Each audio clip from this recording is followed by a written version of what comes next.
peningkatan dan pengembangan diri pendidik yang telah diprogramkan oleh sekolah. Adapun kegiatan ini akan dilaksanakan selama 3 hari yang terbagi menjadi 2 hari untuk tatap muka, mulai dari hari ini, Rabu 3 Oktober 2023 sampai besok 4 Oktober 2023, dan 1 hari untuk tugas mandiri pada hari Kamis 5 Oktober.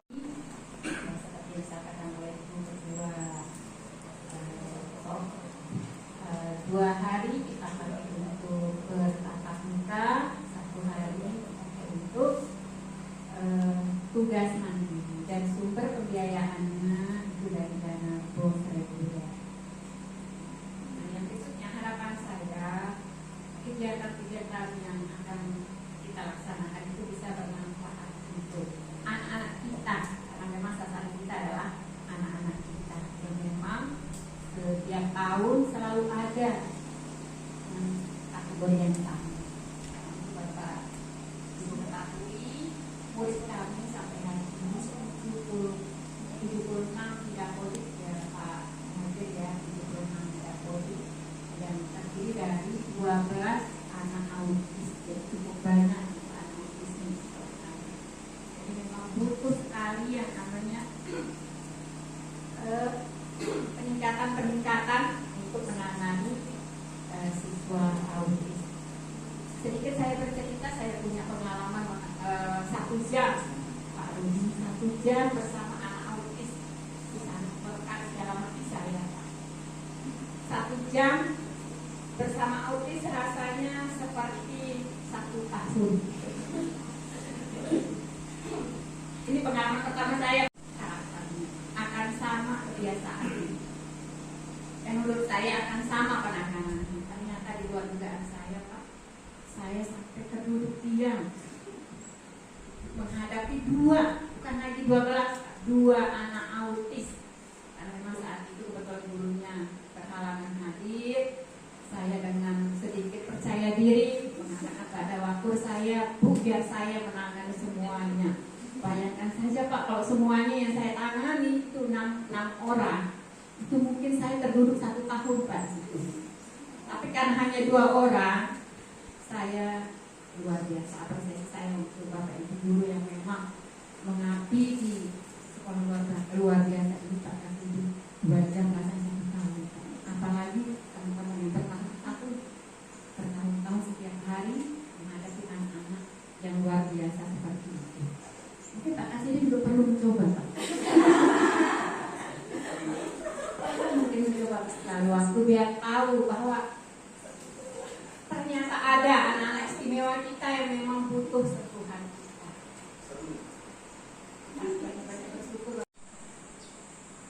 Nah, itu yang paling utama, skill utama di situ adalah ya personal kompetensinya kan, kompetensi personalia kita, kompetensi sosial kita, ya itu yang paling penting di situ. Supaya apa? Supaya paling tidak kita lebih cepat, lebih tanggap ya dari sisi humanisme kita dalam menghadapi berbagai macam tipe ya, anak didik kita tadi. Nah, itu memang apa namanya istimewanya lah kita sebagai pendidik di SMP. Kalau terkait dengan status, memang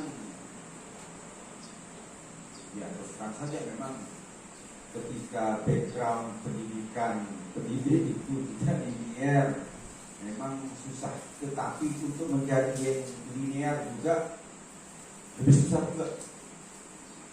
Nah, sehingga memang kalau kita melihat dari kebijakan-kebijakan terakhir, ya juga di situ terkait dengan UKG, terkait dengan pendidikannya. Memang salah satu masalah kita di sistem lah, di model setelah dan sebagainya kan. Dan ya, saya tidak bisa ngapa-ngapain kalau saya. Ya, Kemarin ada yang pindah, misalnya, walaupun saya tidak tahu pindahnya kapan, kita sudah muncul di sekolah baru, prosesnya seperti apa saya tidak tahu. Ya, jadi ya karena masalah itu, karena mungkin kesulitan tadi. Walaupun mungkin kalau dari sisi jam akan lebih banyak jam di sini, tapi dari sisi keberlangsungan hidupnya, mungkin di situ masalahnya kan. Keberlangsungan hidup dan nanti keberlangsungan karir ke depan itu seperti apa, itu yang jadi bahan pertimbangan. Memang kita tidak bisa menyalahkan memang karena setiap orang punya niat untuk ada perubahan pada dirinya kan. Saya coba untuk menahan misalnya, tapi karena ada kepentingan yang lebih besar mungkin yang dia pikirkan, ya sehingga kita tidak bisa berbuat apa-apa. Penanganan ya seperti yang kita sama kepala tadi itu memang terpusing memang. Ya, tapi yang mau tidak mau memang disitulah kita belajar empati, disitulah kita belajar tulus, disitulah kita belajar bersabar. Jadi kalau Bapak Ibu guru di sekolah normal, ya sekolah biasa itu tidak sesabar, tidak seintens belajarnya itu kayak di LSMB, ya kan? Kalau kita mau ngamuk-ngamuk sedikit masih lah, kalau kita mau ngomel-ngomel sedikit masih lah. Tapi kalau di SMP itu, ya kalau kita ngomel, kalau kita mau marah, ya jadi gurunya yang jadi ya guru yang luar biasa jadinya kan. Kayak begitu, ya. Jadi ASD ya memang ini salah satu kelainan yang membutuhkan treatment yang berbeda dengan kelompok-kelompok lainnya kan, baik itu kelompok tuna daksa, tuna bumi maupun tuna-tuna lainnya lah kan, kita tidak hafal semuanya. Ya. Memang ini berbeda betul memang. Nah dalam kalau kita bentuk karakter individual, kemandirian sosial termasuk karakter sosial. Kemandirian personal dibangun melalui kecakapan personal. Kecakapan personal dibangun melalui kemampuan mengurus diri, pengelolaan tujuan, kemandirian belajar. Ya, kita lanjut. Kemandirian pikiran diperoleh melalui kecakapan berpikir rasional. Maka untuk anak cerdas hanya ini yang kita bangun, kecakapan berpikir rasional. Jangan mengajarkan materi kepada anak cerdas, karena seringkali anak cerdas itu penguasaannya lebih maju dari kita gurunya. Kalau kita selevel materi kita dengan anak-anak, mulailah anak-anak itu cuil-cuil temannya. Ya, disitulah anak cerdas itu jadi jahil, kelihatan nakal. Karena yang kita sampaikan dia sudah kuasai, bahkan yang dia kuasai jauh dari yang kita sampaikan. Kita lanjut, kemandirian karir. Kemandirian sosial, kecakapan sosial, interaksi dasar, komunikasi, dinamika kelompok, pemecahan masalah.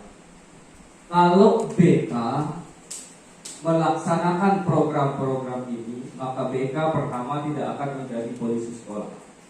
Masalahnya BK itu hadir ketika ada masalah. Itu makanya dia berkesan sebagai polisi sekolah. Nah sekarang di pendidikan luar biasa materinya ada di mana? Di sekolah khusus, sekolah luar biasa, atau pendidikan luar biasa materinya ada di mana?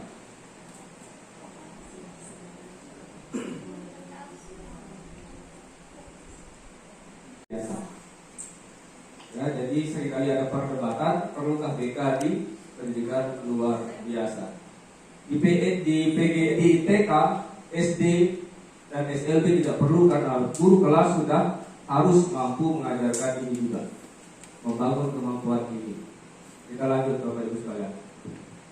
Pilar pendidikan ini dari UNESCO. Tapi ini semua tidak akan berguna kalau anak tidak mampu Anak bisa baca, tapi dia tidak mampu, tidak tahu cara minum, cara makan. Anak mati, percuma yang lainnya. Kalau sudah mati, percuma yang lainnya. Apa mau diajarkan kalau anak sudah mati?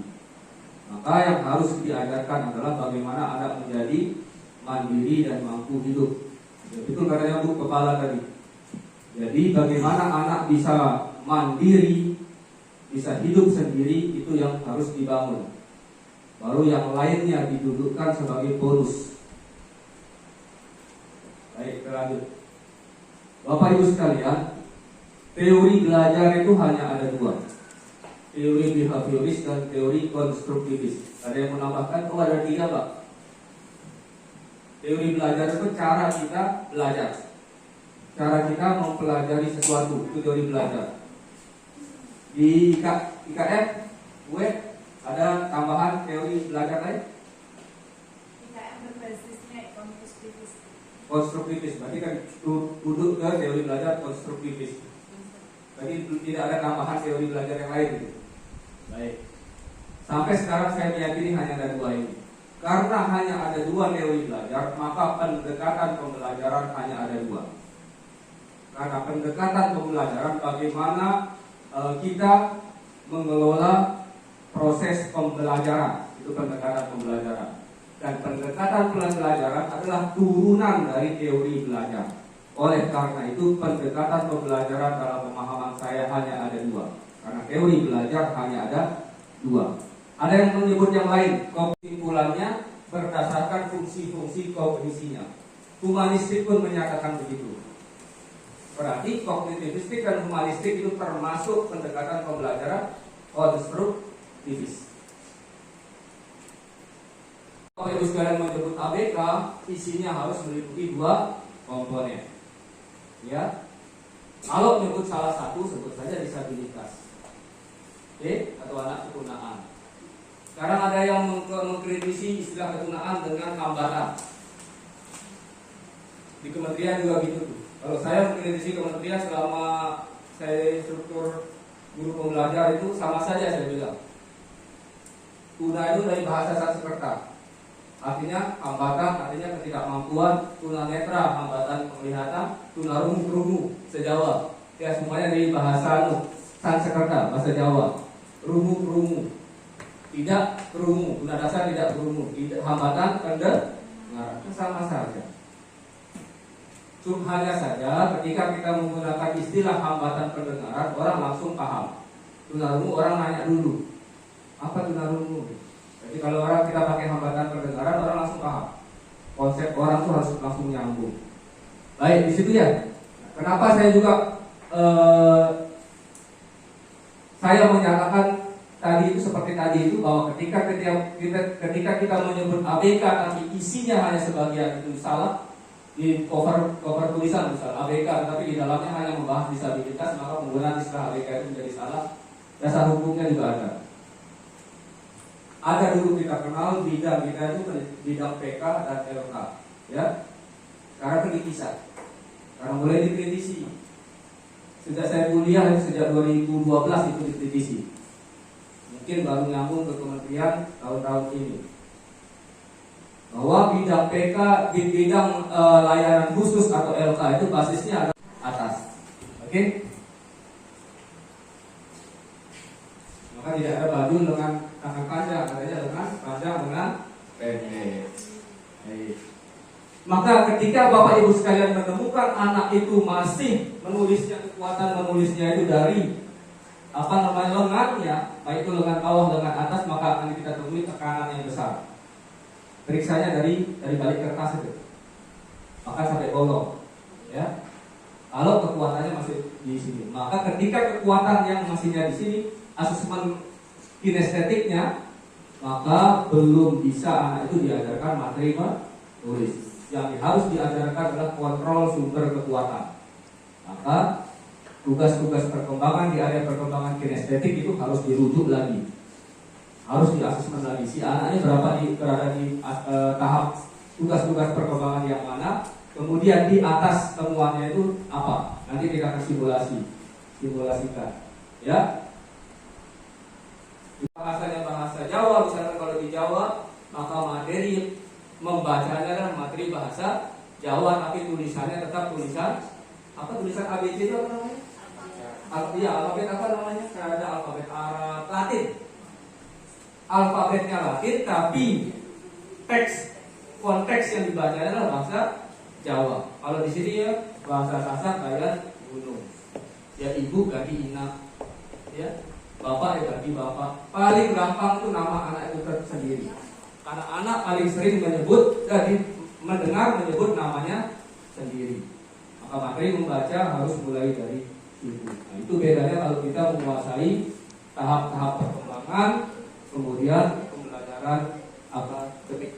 Ini teknik sederhana asesmen, ya, agar Bapak Ibu sekalian bisa tahu kemana arah mengajarnya. Misal, ini ada sekian tahap perolehan memegang pensil. Tugas-tugas perkembangan di dalam perolehan memegang pensil. Misalkan ditemukan yang first grade pada anak 7 tahun, dia masih memegangnya dia masih memegangnya begini. Maka kesalahan kita di sekolah, anak masih megangnya begini langsung dipaksa begini. Oke? Salah kita nih di sini di mana-mana di SMP. Baru bisa begini langsung diajar begini. Seharusnya ketika kita temui diajar begini dan kita tahu tugas-tugas perkembangan di dalam perolehan kemampuan memegang pensil, maka yang kita ajarkan adalah ya digital pronet grid.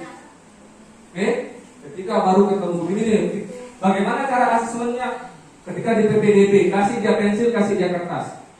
Gimana respon konsistennya di dalam memegang pensil? Itulah kemampuan awalnya di dalam memegang pensil. Oke, asesmen waktu PPDB itu yang harus dicatat. Oh, dia kemampuan awalnya di sini. Maka yang diajarkan adalah tahap berikutnya. Maka tahap berikutnya itu menjadi kebutuhan belajar anak. Dan kemampuan awalnya ini kan, maka ini akan menjadi kebutuhan belajar anak.